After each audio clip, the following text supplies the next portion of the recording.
duhejeje kugurura iyi nama ijanye n'indwi mpuzamakungu amakungu yahariye guhimiriza abenegihugu abavuzi abantu bose yuko bokoresha imiti neza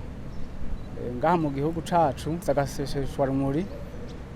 turabona ko hariho abantu bakoresha imiti nabi bigatuma imiti yashobora kuba yica udukoko dutera ingwara haraho bishika iyo miti ntibe igishobora kwica utwo dukoko iyo imiti ikoreshejwe nabi ikoreshwa nabi gute nigihe umuti washobora kuvura ingwara muganga yawandikiye umurwayi mugabo umurwayi ntawufate uko muganga yawumutegetse yowufata hariho abagwayi badafata umuti ngo bawuheze hariho abagwayi batubahiriza amasaha yo gufata umuti ivyo byose iyo bishitse birashobora gushika iyo ngwara ntishobore gukira ndetse n'akaga gakoko bagomba kuvura bigatuma karinda wa muti bifise inkurikizi mbi cane ku magara y'abantu muri rusangi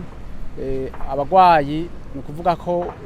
wa muti ntuba ugishobora kuvura ngo wice ka gakoko bigaca bituma abagwayi bamara umwanya munini mu bitaro bigasaba kwa muganga ko barondera iyindi miti ishobora kuba itakunda kuboneka ngaha mu Burundi ndetse tugaca dusanga n'amafaranga yo kuvura abo bagwayi acaba menshi cyane twagomba guhimiriza abantu twese duhereye ku bavuzi abagwayi abamenyesha makuru abenegihugu bose yuko igihe umurwayi agwaye yoja kwa muganga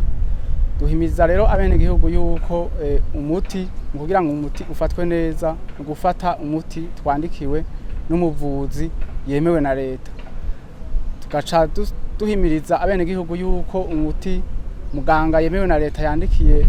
umurwayi ko umurwayi yowufata uko muganga yamutegetse gushika awuheze kandi agategerezwa kubahiriza ingene bawufata umwanya bawufata ikiringo cose bamwandikiye akawuheza igihe umurwayi bishitse akabona inkurikizi umuti wa wamugiriye dusaba yuko umurwayi yoca asubira kwa muganga.